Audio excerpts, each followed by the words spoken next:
Hey, welcome back, friends. It's another episode of Riding Tandem. I'm your host, Vivian Kavam, and just great to have you back here again. This is super awesome.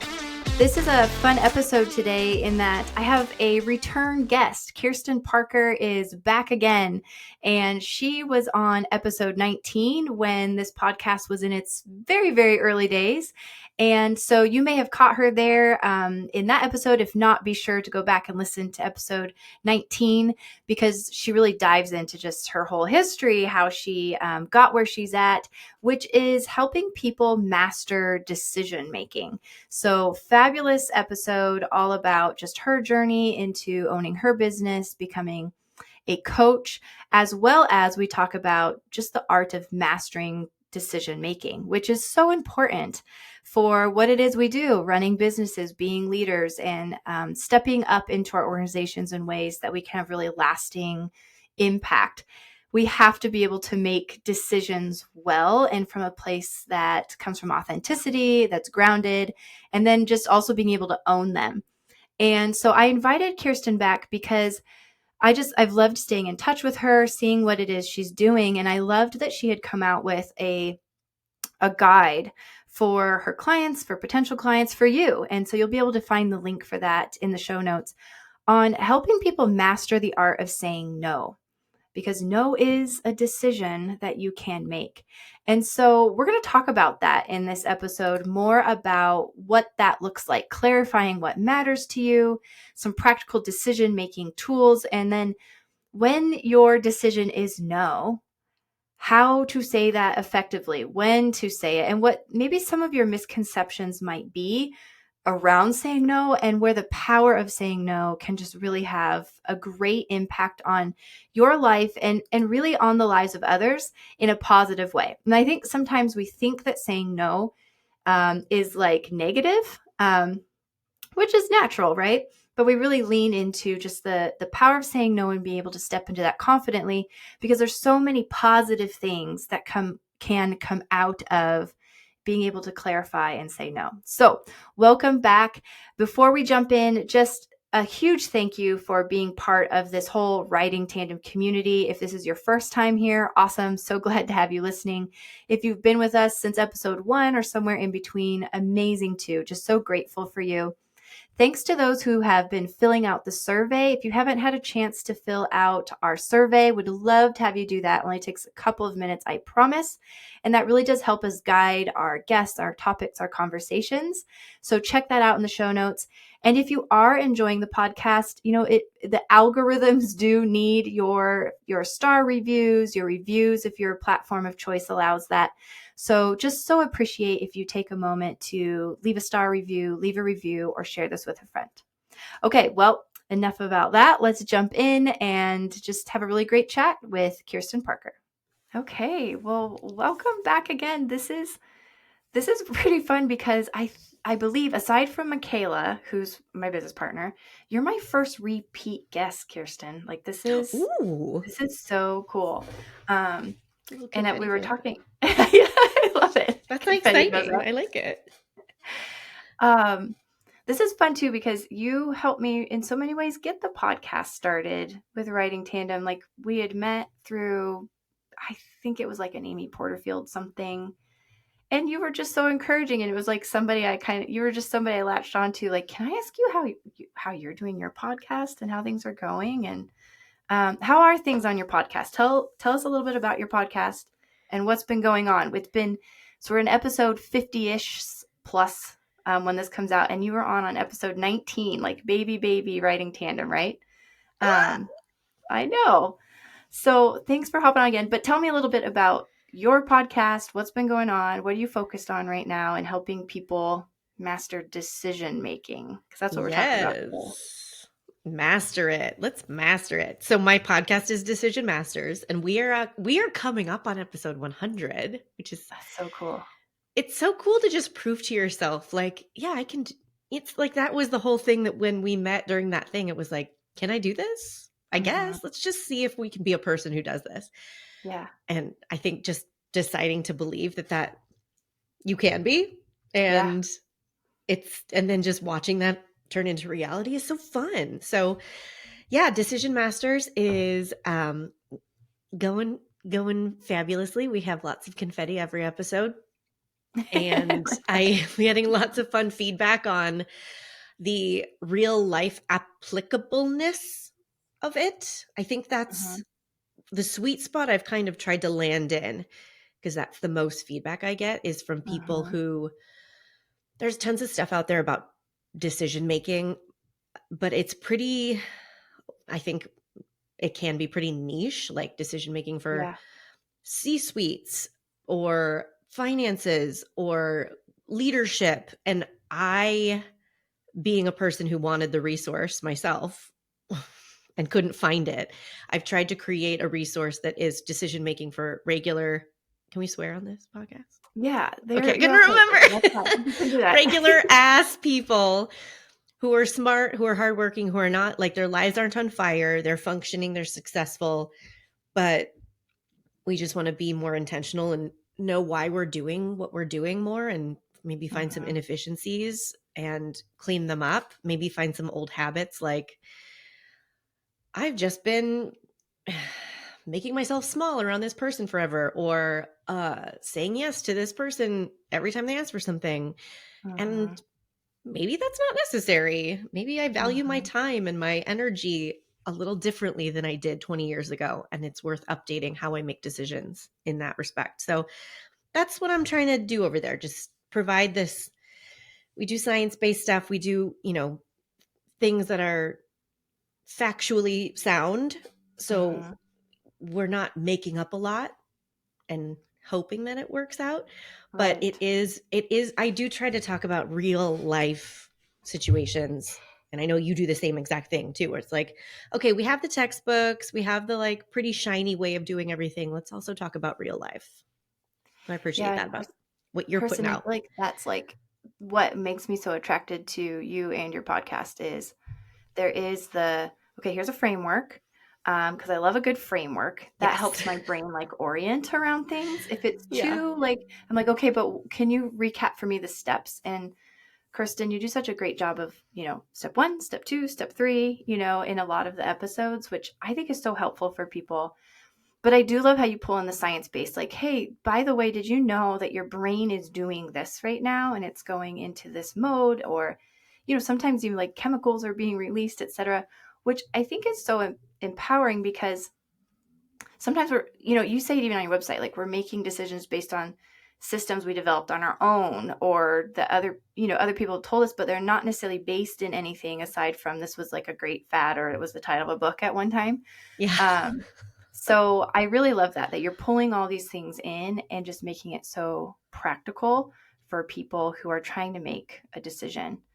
When you think about, so I love how you were just, I mean, here I'm going to like flip the question, be like, Vivian, I just said, but do you find there's certain like types of people, or is it like seasons of life where they're coming to you who are trying to make decisions? Because I know you said you're not trying to be for like C-suite level only or just for, one like demographic or that. But do you find that people are either from similar backgrounds or like who's finding you? Oh, it's a good question. I think all of the people I work with have a few things in common. They're all kind of, I think they would probably mostly describe themselves as like creative and linear brains.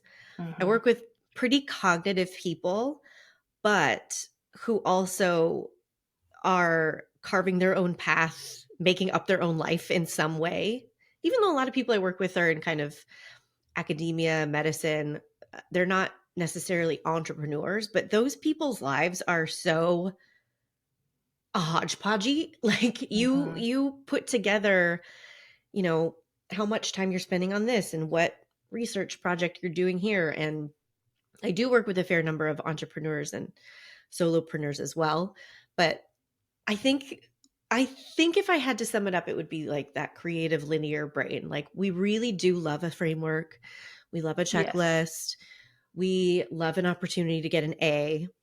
And the season of life that people tend to want to work with me in is when they are aware of some habits and some old ways of doing things that they want to change. It's Mhm. really, they want to give themselves an opportunity to not just hit the next finish line or make a life change, but really look at the like how they're doing it, not just what they're doing.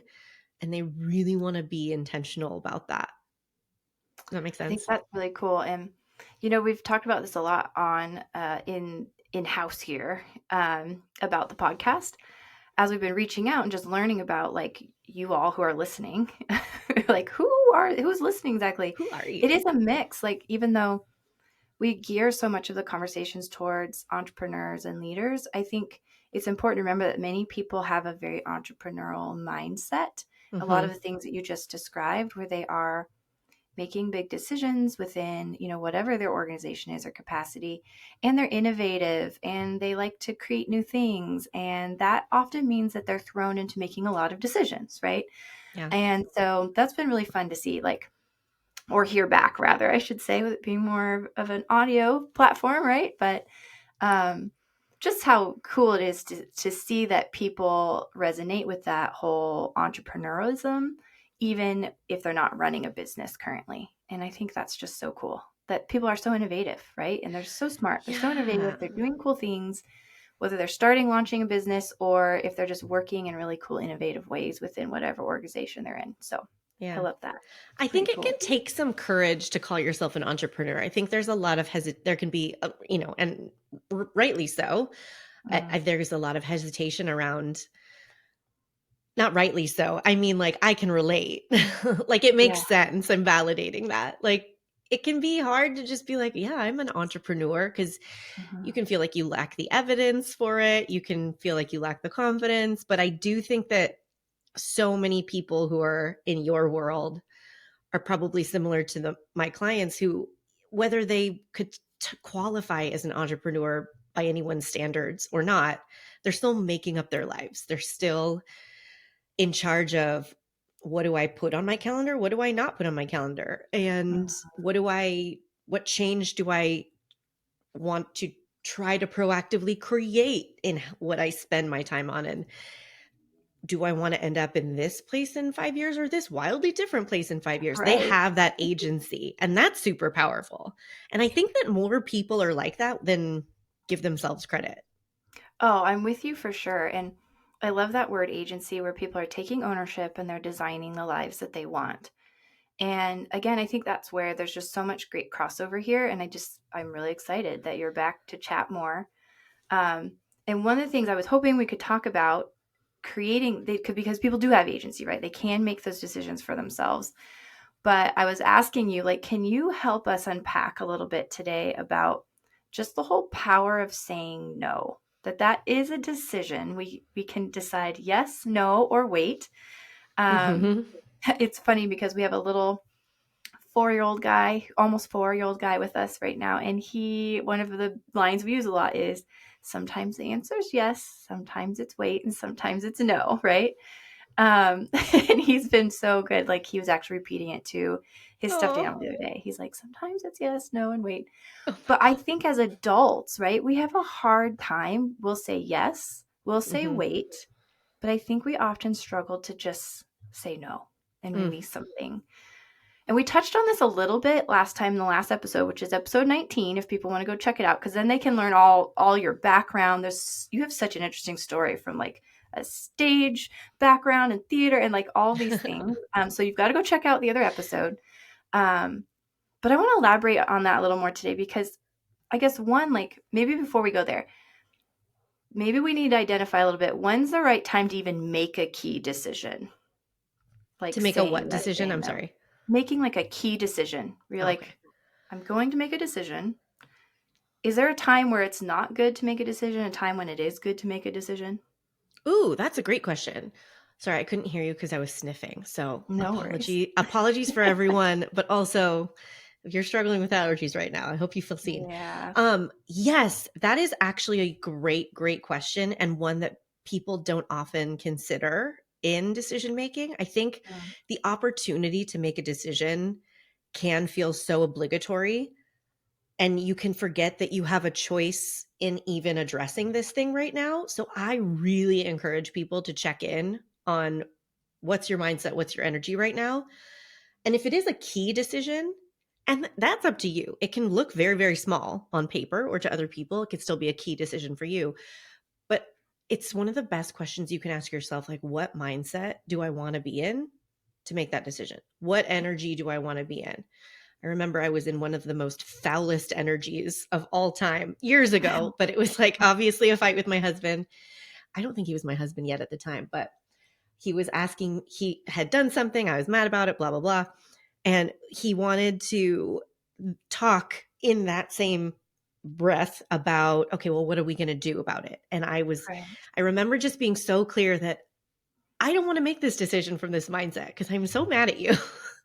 But Mhm. this is not the brain I want making that decision. So I'm going to give myself a reset time and I'm going to come at this decision from the place I want to make it. So yes, I absolutely think that there's a better time and a less effective time for you to make your best decision. Yeah, I to second that. For sure, I would say not making decisions when you're in that foul mood, right? Like such a good story there.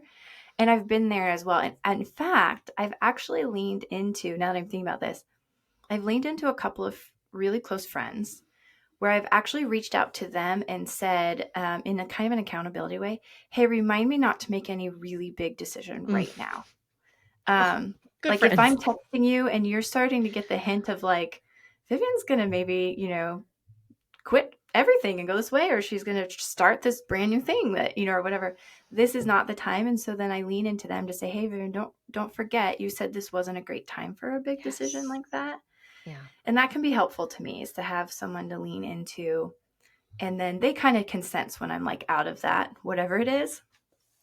Do you feel like you can ever be on the other side though? I'm curious about this, where maybe it's not like a funk or, where everything feels yucky and you're like, okay, not a good decision time. Can you be like so far on the other spectrum, do you Oh my think? gosh. Where you're Yes. just like, If you're an everything's so amazing. entrepreneur and if you have like the entrepreneur high, you're in a little like, if we want to like gently label it, maybe like a little bit of a manic phase, like you Yeah. can absolutely go. I remember getting so excited about ideas and stuff and then accidentally losing like 6 hours to making up a new program or a new event or something.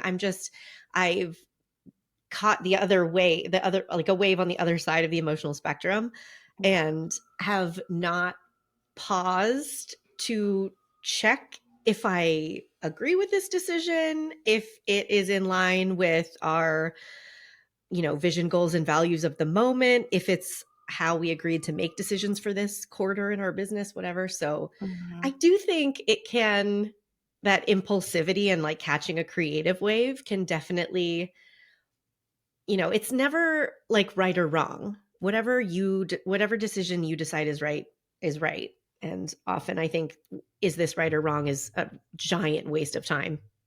God, that could be a conversation for another day Yeah. if we want. But Yeah. I do think that it's very possible to just spend a lot of time and energy on either end of the emotional spectrum, churning in decisions or jumping on decisions and being impulsive and not ending up with outcomes you like or not ending up happy with how you use your time. So Mhm. it's not really about, I don't think that we all need to be like metacognitive robots always questioning what am I doing and do I like that? But there is something to the habit of building awareness of like, what are my habits? What are my standard operating procedures so that you can know like, oh, uh I'm an exhausted like cranky place. I accidentally opened email for no good reason Mhm. because what am I going to do? Respond to emails right now? Mhm. I have an Right. email from a client. They're asking me to do something. Like having that internal standard operating procedure of you don't email people when you feel like this can just save you so much time Mm. and save you so many decisions that you might question later. Same thing with like, okay, if I get really excited about an idea and I want to immediately jump into 6 hours of working on it, my standard operating, my SOP is like, well, okay, what did we have planned for today? do we need to Mhm. still do those things? Like, can we Right. write this stuff down and revisit it when we have official time? Like, just building that a little bit of awareness. Does that make sense? Absolutely. And I love the idea of building in official time too. And I know you've kind of been talking about this actually a little bit in some of your last podcast episodes, and that like the timing, right, of things that make sense. That you are in decision time, you can be in implementing time. But so check out those latest episodes. Those are pretty cool over on Yeah. your podcast. Um, but that's definitely something we've talked a lot with clients when we're working one-on-one with them, when we do our mentoring with them, Mm-hmm. is building in accountability time is how we rephrase it around here. And that can apply whether you are on a team or you're solo. But we always talk about still build in once a week somewhere that is what I think you would probably refer to as like that decision making time, right? Mm. Of I'm going to hold anything that sometimes you have to make a decision like now because of a timeliness, but there's a lot of things like you just described where, hey, new idea, this is super cool. Jot your ideas down and then house it in, a document or pull it up. Whether you're meeting and you're going to have the agenda with yourself or you're going to have the agenda maybe with some team or an advisor, then you can bring it up then. So now your brain can say, okay, I didn't let the idea go. I have it over Mm-hmm. here. I'm not going to forget it. But this is really the time where I'd want to hash that out and discuss it. It's just huge. It makes a huge difference. And it's really helped me too, having a business partner. I used to ping ideas over like all the time we use Telegram. And she even said, she's like, are you asking me to make a decision about this like right now? I'm like, no, I'm just Ah, throwing you ideas. Well, that would throw her day off and then I'm down a rabbit hole and all of that. So now we park it, right? We park it into our yeah. weekly meeting and we discuss it then. I can release it knowing my idea will be heard and I'm not like taking up her brain space, right? Sending her down a Yes. rabbit trail. So I love that. I think that's really great perspective. Um, okay, let's talk a little bit more about this no piece, right? Yes. Okay. So No, I think it's probably important I don't to want to talk. acknowledge. You're Just like, kidding. yeah, no, I don't want to talk about it. Nope, never mind. End of podcast. Thank you very much. Just kidding. Um, there's a number of misconceptions. We were kind of pinging through these a little bit before we hopped on here. Yeah. But what are the most common misconceptions you think when you're working with your clients they have about, oh my gosh, I want to say no or put this no boundary in place? What are their hesitations? Well, the most common misconception overall is that your thoughts are facts. So, Mm, in my work, I talk a lot about fear fluency with people and building up this fluency, like becoming fluent in the language of your fears. And all that means, it's like, that fancy framework language we use for the reality that the more aware of your fears you are, the more valuable conversation you're going to have with yourself, the more authentic decision you're going to make. So the biggest misconception, like if we're talking about the umbrella housing all of the little ones that I know we're going to get into the specific examples, but it's just that our thoughts are facts. So whatever you're mm, afraid of is going to happen, will happen. Or whatever it's going to mean if you say no is what it's going to mean. So right off the bat, I think recognizing that this hesitation to say no is coming from a fear or a collection of fears or encyclopedia set of fears that Yes, alphabetized. yeah, that it's just that's normal. Nothing's going wrong here, but it's worth just bringing an awareness to and articulating, which can kind of make you feel like a crazy person sometimes because we judge our Mm, fears so much. But if you can articulate, then you can find out what is the hesitation. So these common ones that you're talking about are whatever you think, like however your brain would finish the sentence. If I say no, it's going to mean blank. Or mm. what I'm afraid will happen if I say no is blank. Does that make sense? Yes, absolutely. I love that as a setting point, right? Because you're right. We do fill in the blank and we're like, and so that absolutely is what's going to happen. And we don't know that, right? We don't know how that's going to be received because don't have a crystal ball, nothing that works crystal ball like yet. So we only have Not our yet. past, right? Okay, so one of the big misconceptions, I think, where people go, this is absolutely going to happen, is that Mhm. people are going to think I'm rude or unkind if I Mhm. say no. Um, Mhm. like, let's say, for example, you've been asked to be on a board and you're just like, I don't have, the capacity for this, or maybe it doesn't align with where I want to be, but you feel like you're being rude or unkind. Or maybe one of the bigger ones I've heard too lately is, if we don't give money to this organization, or if we don't volunteer time, like this kind of like do good work, right? Mhm. People are Mhm. going to think I'm rude or unkind Or selfish, same or thing. Yeah. All selfish. like fill in the blank. Yeah. Yes. Um, or that it's always going to hurt a relationship. Um, but yeah, I think that selfish piece comes in a lot. Like, if I was to put something into your umbrella at the top there, Mhm. it's like, whatever the outcome is, I know people are going to think that I'm being selfish. And I don't want to appear unkind, right? Mhm. So what do I do with that? Like, how do I move ahead with my decision when I feel like everyone's going to view me in such a negative light? Yes. Whew, deep breaths. So the first thing you do is recognize that you are on like step 3 and your brain is trying to desperately micromanage step 19, Mm, and you're trying to manipulate everyone's perception of you and troubleshoot all of the outcomes you don't want to have. And what you need to do is come back to where you are on the timeline and decide what you think it means. Because you can spend an entire month of your life trying to figure out how to prevent everyone from thinking you're unkind and make sure that they know you're not selfish, and maybe divert some of your resources over to these other things so that you feel mhm. better about yourself. But that is all such a reactive use of your time and energy and sometimes money. And you skipped the conversation where you decide, what do I think it's unkind?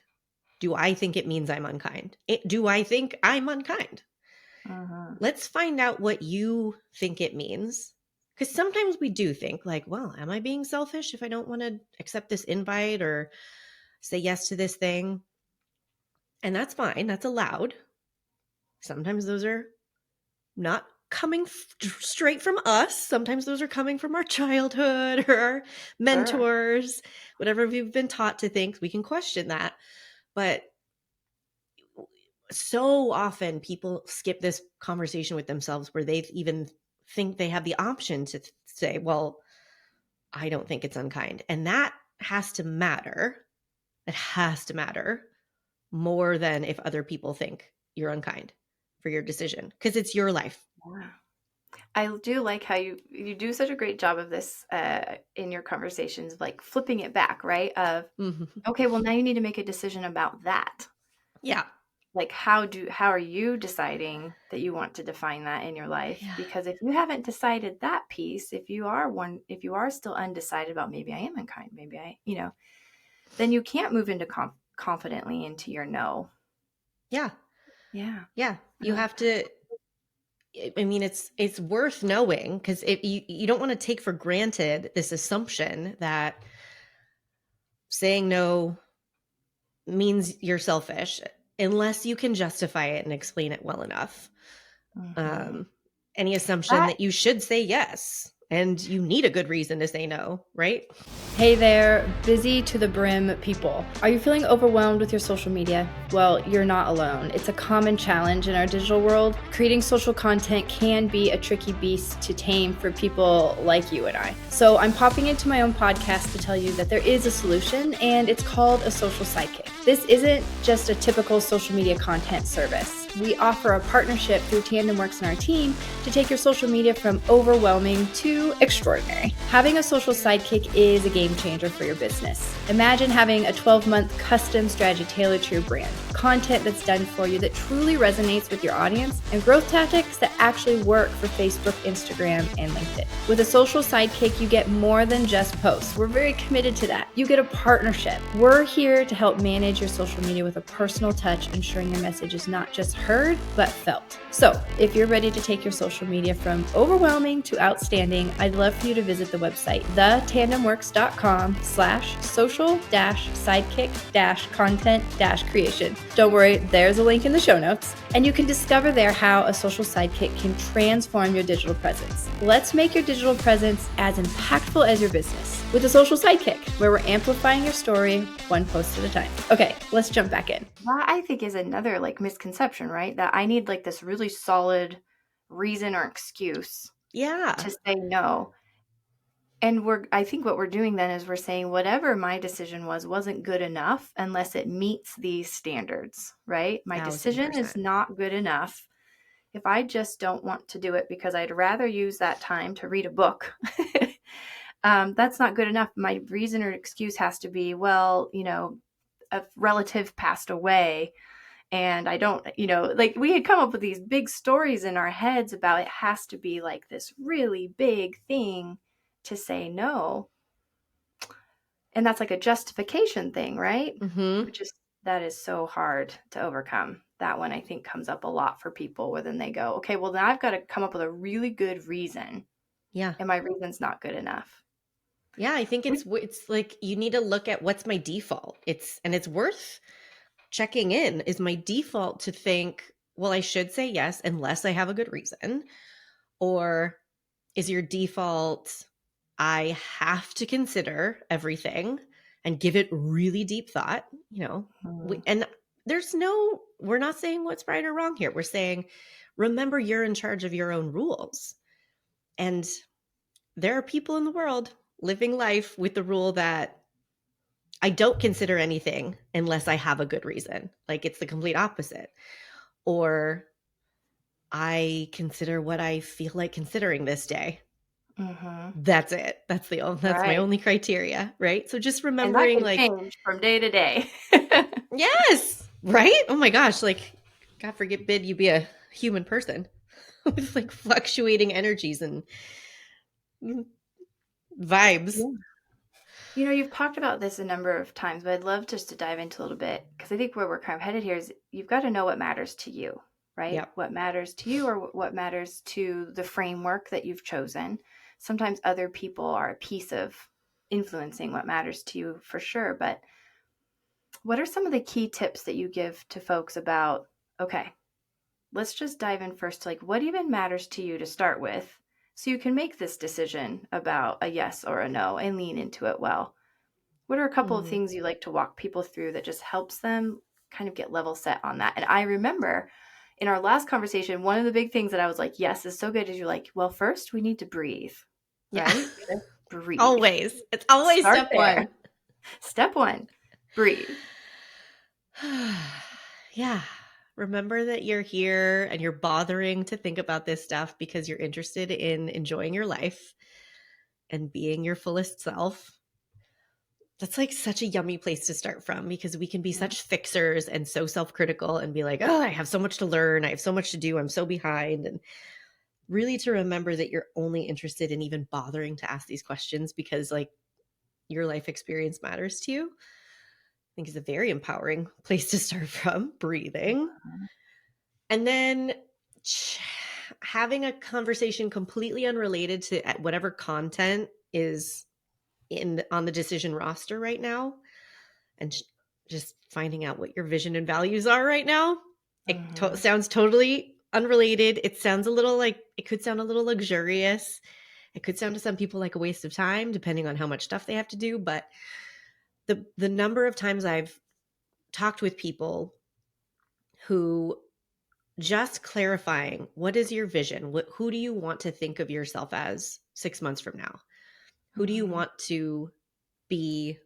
What does that version of you think is true? How are they operating? Just to help someone articulate a sentence that's I make decisions for me. Simple. simple, bordering on boring. Mm-hmm.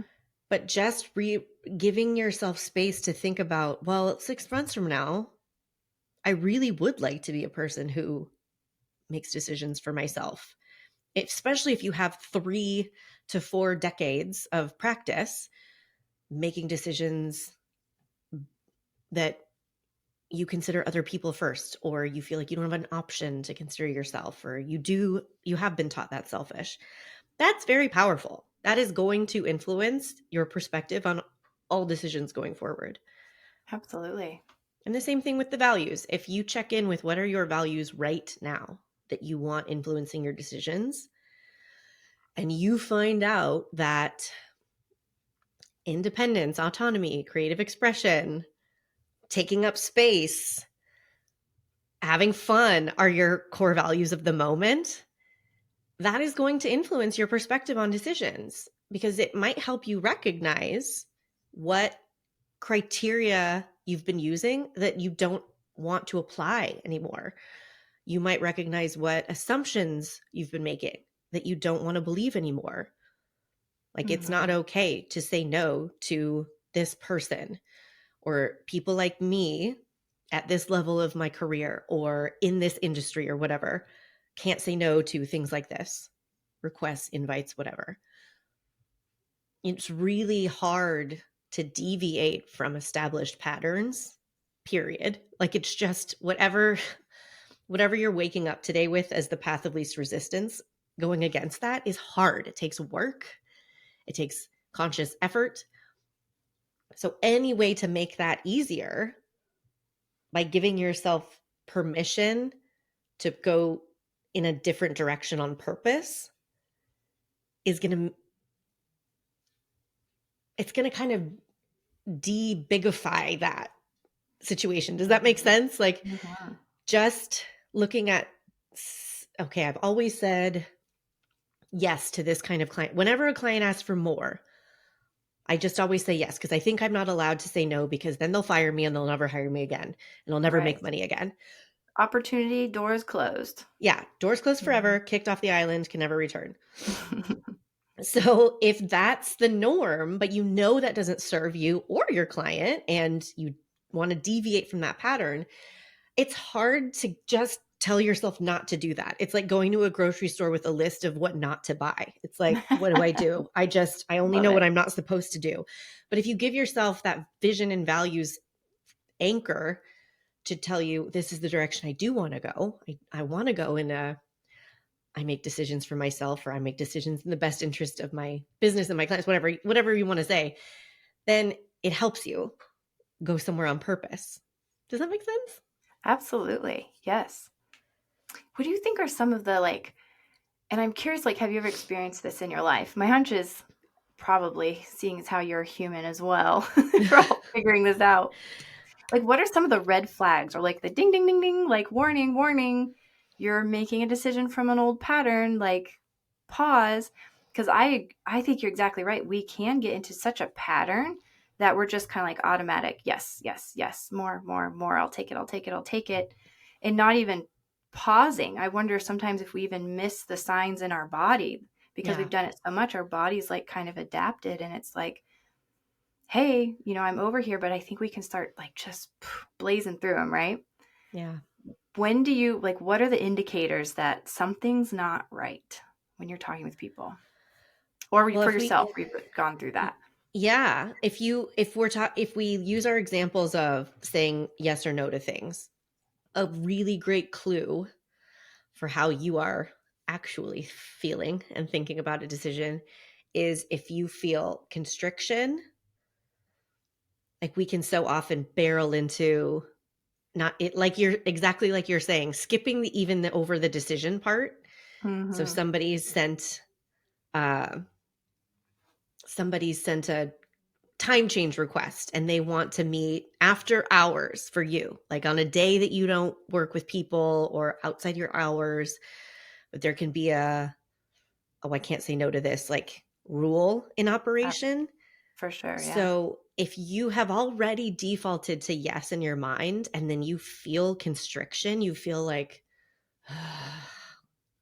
there's There's like there's either resentment or a sadness or a sense that you don't have autonomy in that moment. You don't have a choice. That's a great clue. And it sounds obvious, but it's a feeling we get used to.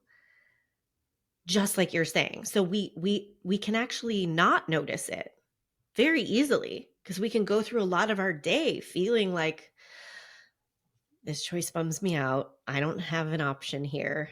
Ugh. So even just tuning into how often does your body feel like constricted, or how often are you feeling sad or resentful or angry about the things you're saying yes to? Because those are all great indications that you might not be giving yourself the opportunity to say any version of no. Okay, any version of no. Now I'm intrigued. Well, it's like what you said, what you no's? started with, right? It's yes, no, or wait. We can get so all or nothing. We can back ourselves into corners and believe that we only have the option of saying yes to everything requested of us, everything demanded, everything asked, or completely no. And those are the only two options. So after we breathe, another great gift to yourself is looking at, okay, what other options could there be here? Is there a version of this where I say yes to the things I want to do and no to the things I don't want to do? What? Right. Or is there a version where I really do genuinely want to do this, but I absolutely in no way on any planet want to do it this month? Speaking of doors closing, right? We can think, well, we have to say yes if it's something we want to do. And who cares if we're just not going to sleep? Or if we're coming off of a burnout period. Are you giving yourself the opportunity to say, I would love to, and I would not love to right now? Right. But yeah, I can think we that ask questions? Yes. Tell me. Oh, asking the questions part, right? Because I think this happens a ton where someone puts a request in. This could be personal life, right? I mean, again, thinking about business things, you get a request for a proposal, or you get a request for a service change or a time change. And we read it as this is the only option, right? Yeah. When in fact, oftentimes people are just presenting an option. This is what I think I would like from you, or this is a time that could work. And I think about the same even in personal life, where even in a personal life, someone says, well, do you want to go do X, Y, Z? We can oftentimes think, well, then that's all they want to do. Yeah. And not dig into what are they really asking for, right? Are they truly asking to go to that place or that restaurant? Or are they just asking for time together? Because that's got a lot more room, right? If they said this date, is that the only date that they could possibly do? Or could they do another one? And that has come up so often in running business, especially early on. You would get these requests for things, and my instinct was to have to say yes to whatever it was they proposed. Yeah, I have to do it. I have to do it at that time, at that place. And it didn't occur to me for a long time that it was okay to counter back and say, yes, but rather than yes and, right? Which I know sometimes right now culturally everyone's like, yes and. So maybe you could change it. Yes and could we consider a different time, right? Yeah. We can meet. Could we do it at this time instead of that time, or a week from now? And that's probably been one of the other enlightening things about business, to just put out there for everyone listening. If somebody wants to work with you, or they want to ask your thoughts or advice, or they're interested in your service, they want you. So they will make room in their lives too, if at all possible. If you can't do it until next month, there's a very high likelihood that they will wait until next month. Can you imagine?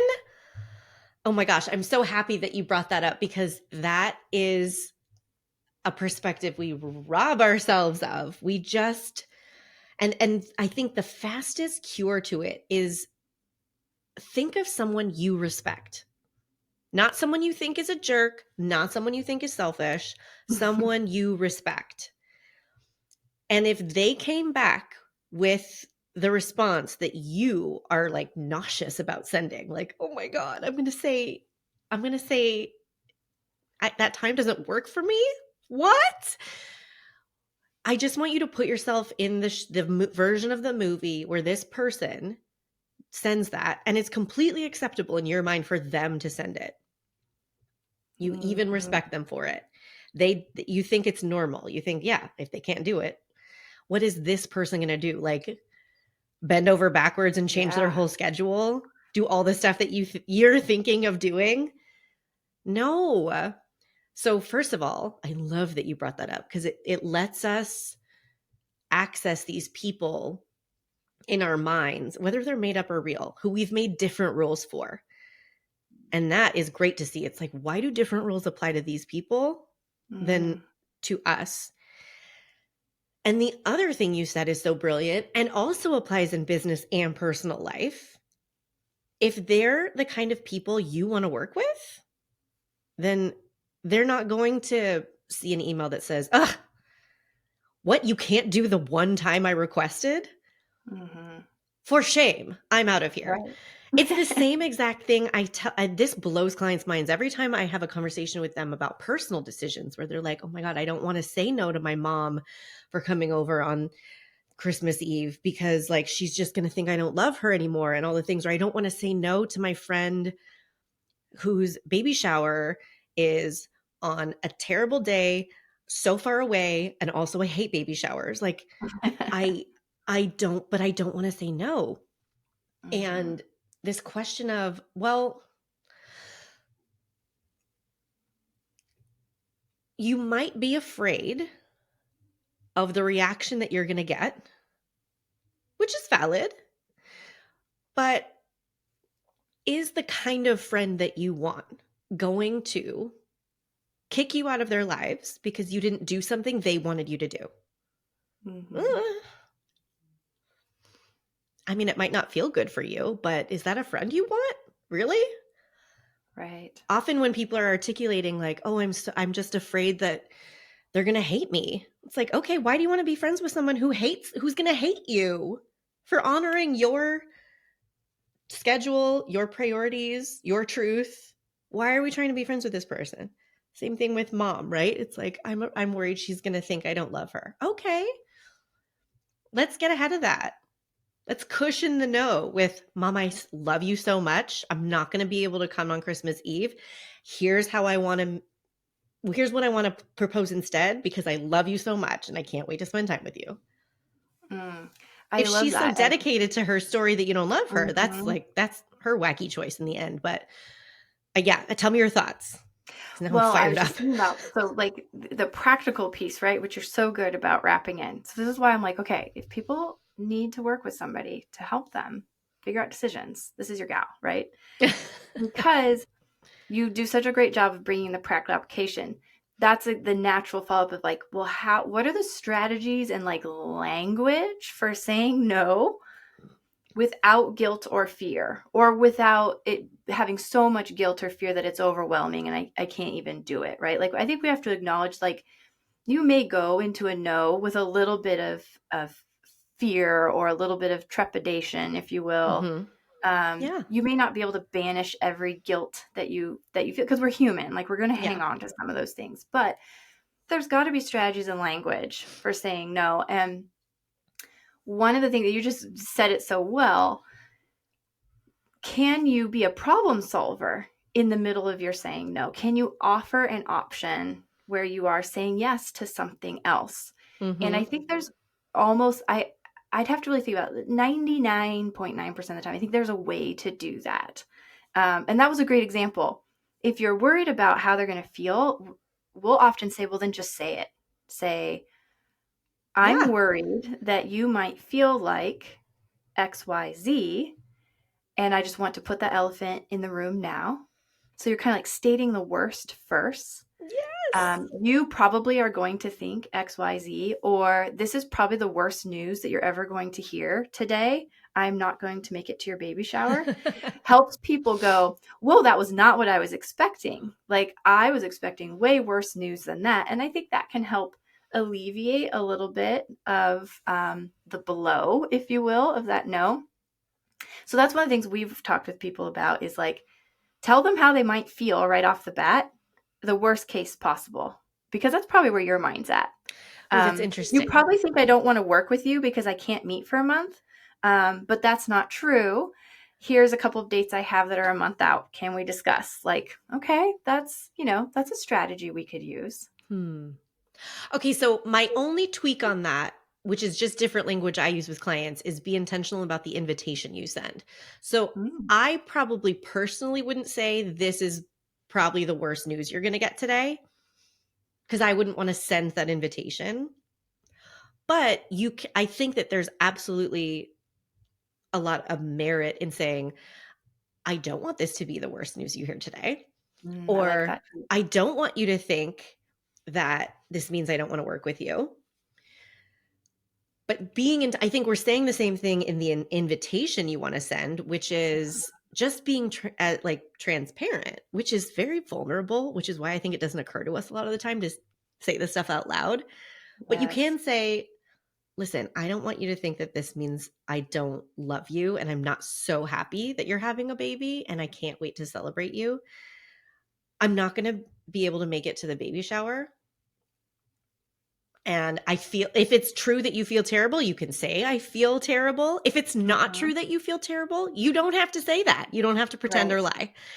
But I think that in my crash course on how to say no, that's free, PS, you get a whole like video kind of like crash course lesson and a PDF where it's like step by step of how do you send your invitation, and here are Mm, language ideas that you can use. But even just being conscious of how you're presenting the information can make a huge difference. Because if you tell someone, I'm the worst friend in the world, I'm not going to come to your baby shower, like, mm. what are you inviting them to think? Uh, and Absolutely. and we're not manipulating. We're not saying like they're not allowed to think what they want to think, but we're looking at, okay, if you're in danger of saying yes just to avoid any uncomfortable feeling, how can we make that uncomfortable feeling a tiny bit more manageable for you? Yes, I love that. I like that tweak to that a ton. And this is one of the things I do love about the podcast is like I love picking up these little gold nuggets and like integrating them into my own life or into our own Yeah. business. So I appreciate that. That is awesome.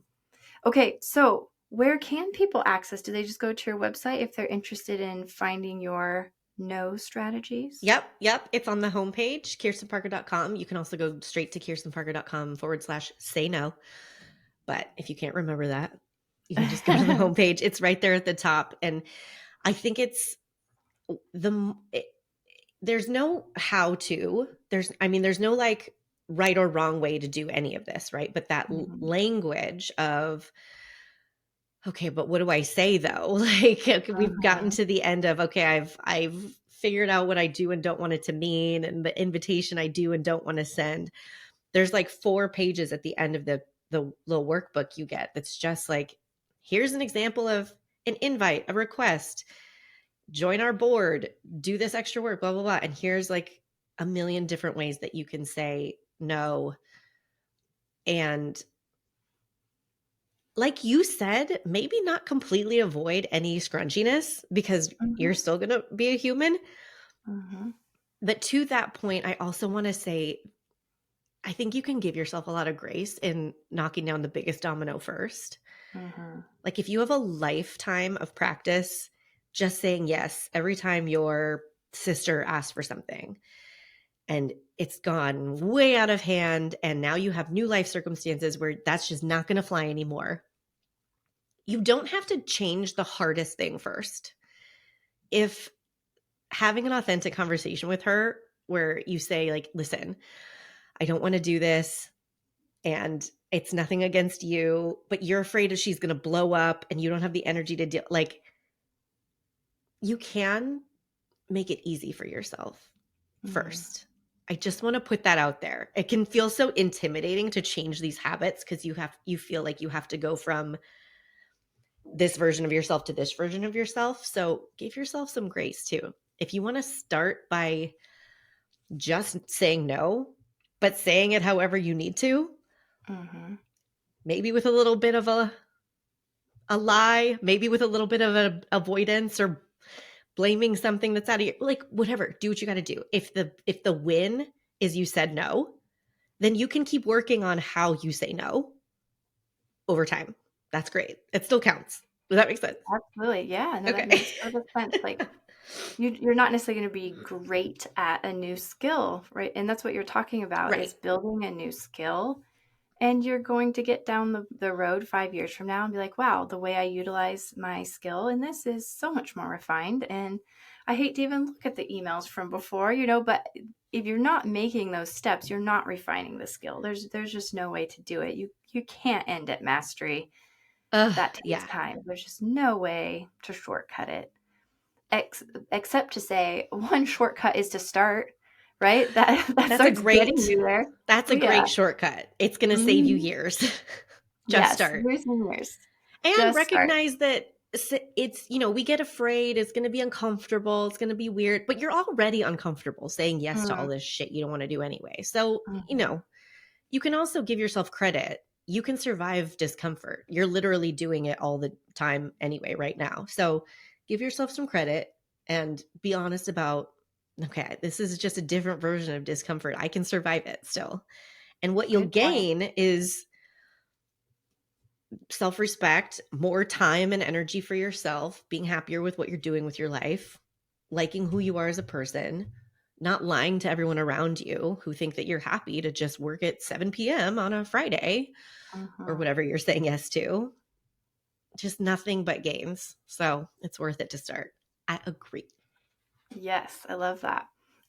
Yeah, exactly right. Like I don't even know if there's more to say except I co-sign that that's where we get stuck is just starting and trying and remembering that like you can change and it doesn't mean no forever and Yeah. it might mean no forever and that's okay. Like you don't have to have it all figured out, but making the decision that feels aligned right now is certainly going to get you closer to being aligned tomorrow and then the next Ugh, day and the next day.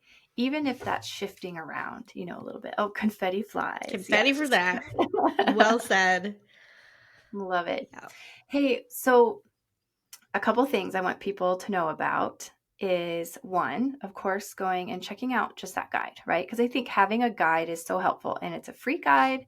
So go check it out and we'll link to it as well.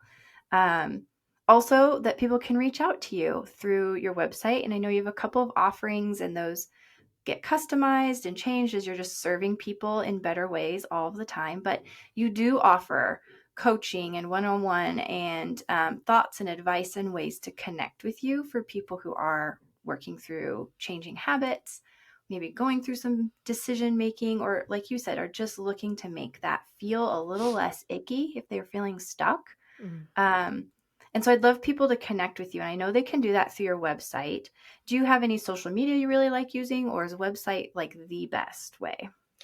No, TikTok's probably the best way, to be honest. If it still exists by the time this airs, who knows in our world Right. today. But my brain really, really vibes with TikTok. So that's where I most hang out. So I'm at the Decision Coach on TikTok, and you can find a lot of snippets of frameworks and tools and things Mhm. that we've been talking about. And you can also message me and we can have a dialogue about stuff there. I'm also on Perfect. Instagram at KP Coaching, and we can dialogue there too. And that I'm pretty sure will still be around no matter what. So Oh gosh, the whole social media stuff. I mean, was saying the other day, like, man, what's happening? Like, we've got to remember, like, nothing lasts forever. Like, you thank start to think God. it. But Thank yeah, I God. mean, what was it? Facebook was down a week or a week and a half ago. Yeah. And I think it was very eye-opening for people where they're like, whoa, um, what would I do if, I think you Yeah, start playing right? through those scenarios. Yes. Okay. And then one plug I want to make is I think just getting in on your email newsletter is great. Like that is a great place to start. And Oh, I love yay. getting those and I find nuggets of just great wisdom there. So I love having that. And I always try to encourage people, like, even if you're not going to open every single one, there's going to be something that hits you at some point. And so I always recommend, like, if if you really enjoyed this conversation, get in on the email, so that they can be following along and seeing what you're offering. But I love about your emails is there's always like wisdom and ideas packed within the email. It's not just like, hey, check this out and that out. And so that's just huge value to people. So thank you for sending those out. Well, thank you for saying that. Yeah. It's very validating to hear that that's what I'm going for. So I Yeah. know people's time is precious and inboxes are full. So that's the Uh-huh. goal, to have that be able to, you have something to look forward to, and Absolutely. it might be exactly what you need to hear. So thank you. So something new I've been doing since you were on episode 19, go check out episode 19, friends, because Yeah. baby beginnings, right? Don't forget about those early episodes. It's a really good one. I've been doing a couple of rapid fire questions just for fun. Okay. Are you down? Fun. Yes. Cool. Let's do it. Okay. So what do you think is the biggest misconception about owning a business? That it shouldn't be hard. Mm-hmm. Is there an important piece of advice that you've been given and you've actually applied to your life? Done is sometimes better than perfect. Mm-hmm. Yes. Lots there, right? Often better than perfect. Let's change that to Almost often. always. Maybe always. Probably always, yeah. Mm-hmm. Is there anything that you would tell your younger self, knowing just what you know now? Oh my God. I could have a whole session with my younger self. What would I tell her knowing what I know now? Learn how to trust yourself. I think she was a big learner of lots of things out in the world, and I didn't learn that self-trust was a thing until my 30 something. Yeah. It would be great if I could learn that I even love that that. was a thing. I love that on your website too. I feel like I know I've read this either on your website or in an email or something. You're like, don't wait till you're 60. I don't want you to wait till you're 60 to start making these changes, right? Yeah. So important. Yeah. Mm-hmm. I think we have this conception that we owe so much to the world and other people. And we have this vision, I think, at least in our society, of like, it's okay to do what you want at the end, like in your sunset decades. Like, oh, it makes sense to make selfish decisions and say no to things you don't want to do, and take a risk, or like do something just for fun. Like, why is it okay for our older future selves who have maybe less time and resources and energy? I don't know. Like, maybe they have more energy. Let's hope for that. But no, we don't have to wait to give ourselves permission. We don't owe anyone. We don't owe anyone anything. Yeah. Speaking of just having fun, what would be a favorite kick back and relax beverage for you? Ooh, kick back and, well, I mean, alcoholic version would be an Aperol Spritz, because my soul is Italian. Mm-hmm. But actually, I became obsessed at the holidays with those like ice cubes you can make with stuff in them. And Yeah. they made me so happy. Like, just to have like a sprig of rosemary and cranberries and like this orange slice in this pretty little ice cube. I was like, why don't I do this all of the time? So I think my aspirational kickback beverage, that's alcoholic or not, would be just like with fun ice cubes in it, just to like brighten your day. I love that. That's I'm a big fan of day brightening. I think that's why I have confetti on my desk. Like, I need all the brightening. Yeah, that's good. Not ice, but I really enjoy hot tea quite a bit. And one of my favorite things are those little silicone tea infusers that are shaped like funny things, Yeah, like animals right? or flowers or whatever. I just really Brighten love your fun to day. put in your tea. Oh, good. I was going to ask you for your beverage too. Okay, so good. Yes, love hot tea. Otherwise, I would be probably an old-fashioned gal, Ooh. which you can do some fun things with ice cubes with that for sure. Oh, yeah. Super fun. Mm-hmm. Is there like a song or book or podcast that you just can't stop talking about right now, or that really inspires I you? can't stop talking about the Handsome Pod. Are you a fan? I don't know anything about it. Tell us more. Oh my God. It's if you're a fan of stand-up comedy, It's May Martin, Fortune Feimster, and Tig Notaro just Okay. shooting the shit for an hour. It's my favorite go-to thing right now to put on drives, because I've been doing a couple like drives across town. I live in LA Okay. and I don't often leave my house, but when I do, my typical go-to has been like a business podcast or an audiobook. That's like what we're always filling our Mm-hmm. resourcing. And this has just been like the chillest.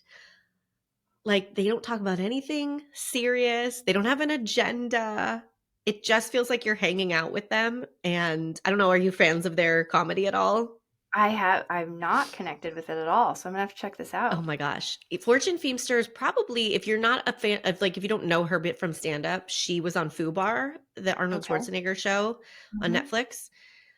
She was also the Uber driver in Christmas Office Party Okay. with Jason Bateman. She has a Okay. hilarious exchange with Jennifer Aniston. Anyway, Perfect. That um, sounds fun. that's what I can't stop talking. It's like, it's so out of left field. It's so not concentrated in a subject area that I'm learning about. It's just fun and delightful and That's perfect. day You gotta brightening, have those. I've definitely had periods of time with podcasts where I'm like, I my brain's too packed full and I right? just Yeah. need, yeah, where I'm like, I need a little time to implement these things over here without packing another one in right now. Yeah, Yeah. that's great. What about you? Am I allowed to Um, ask you the same question? yeah, sure. So books, podcasts, songs. Definitely am like a song list person versus like a song because it just switches around all the time. Yeah. But podcast wise, one of the podcasts I really enjoy a lot is 99% Invisible. They're Never heard just of it. fascinating, and the stories are all over the place. There's no specific theme, but they're just like design things that you wouldn't necessarily notice, but are like incredibly fascinating or impactful. So it's pretty eclectic. A little bit. I mean, not it's not comedy, but it is a little bit of like, okay, just is like a really great brain break, Yeah, and brain yet break. super fun and valuable at the same time. I So love it. yeah, I'm gonna I check really it like out. that podcast quite a bit. Thank you. Yeah. Um, okay, last two questions. Okay. What's something that people often get wrong about you? The pronunciation of my name. It's Kirsten, like the American Girl doll, like the actor Kirsten Dunst. I get all variations thereof, but it's Yes. Yes. Scandinavian and it's not spelled the way it sounds. Ugh. Yeah. But That we can't do my anything about last that now. name always. No, I have met maybe two people in my life who can get my last name correct. I don't even think I can. It's hard, and it's hard with the virtual things too, right? Because you do so Yes. much typing back and forth and we don't say names out loud anymore. Yes. And then I feel really awkward too, where I'm like, well, gosh, dang it. Now I go like, did I pronounce your name correctly or not? Right? You? Yes. More, yeah, we got to do more Oh, voice texting. yeah. I agree. I also stopped noticing, so I can't even half my clients don't know my real name, but Oh, that's funny. it's it. It doesn't matter. Okay, last one. Okay. What do you think we can do as business owners just to make the world a better place? Oh, take breaks. Mm. I honestly think as business owners, we have to stop living in the burnout cycle that is just so easy to get into. And I like, rarely did we ever start as business owners. We all Mhm. probably, most of us, I think, were employees turned business owners. And it's so easy to take that employee mindset of like grind, over deliver, overwork, hustle into our business and then amplify it because now we're in Oh, charge and everything's on mhm. us. And I think the world will get better. Honestly, I love this question because I think the world will get better when we model that success and well-being are not mutually exclusive and you don't have to wait for one till you get the other, I think. Mhm. That's so good, and a wonderful reminder for me as well. And I agree. I think everyone listening can relate to that, where there is just a culture of grinding, grinding, grinding. I mean, goodness, we put it on t-shirts and mugs and Yeah. celebrate it. So Rise and yeah, grind. hmm absolutely. I And also want to there's a add, I time think and a more place people should for throw it. confetti. Huh? I was also say I think that more people should throw confetti too. That's I fun. agree, or something. I was just talking to one of my clients about this because I did get this for my business because it makes me happy. Yeah. And I need to remind people to celebrate because we're just, we're like, what's wrong? What do I need to fix? Mm-hmm. And I'm like, wait, can we celebrate for 1 second? Because you actually did like a huge thing just now. And you're going to forget. Yep. But I was just talking to a client who's like, I need my version of confetti. She's like, I don't want to deal with cleaning it up, but which this is easy to clean up. It's very big, but Yeah. I was like, get your version. Yeah. I have one of my friends gave me like this desk-sized inflatable flailing arms guy. I'm like, There get you go. that. Yeah. Like, whatever you need to do. Disco ball, just pop it on real quick. Yes, Lights that's a going. great idea. Glow Yes. sticks. I mean, so many things you could do. I love it. We just got to celebrate. We got to have more fun. We got to have more lightness and more encouragement that that's okay from like-minded people. So find your people too. Yeah, I love it. Well, speaking of finding people, thank you for coming and being on here and just being one of the people, right? That is so encouraging and just bringing good practical tips and also founded, like we were saying earlier, that I think that's just such a great, unique thing about you. So I appreciate you coming on and sharing your wisdom and helping us with like decision making, right? And frameworks for decision making, because it all comes down to this. Like we make a decision for even get out of bed and then what we're going to eat. Like life is just a whole long line of decisions. I know. So, they never end. But we can make them easier. We can make them. Thank you for having me. We have to have you on the Decision Masters podcast now. That would be super fun. I send you a little invite. We have to do it. All right. I'm going to put all the valuable links below, and just thanks again. Appreciate your wisdom so much. So good seeing you. Thank you for having me.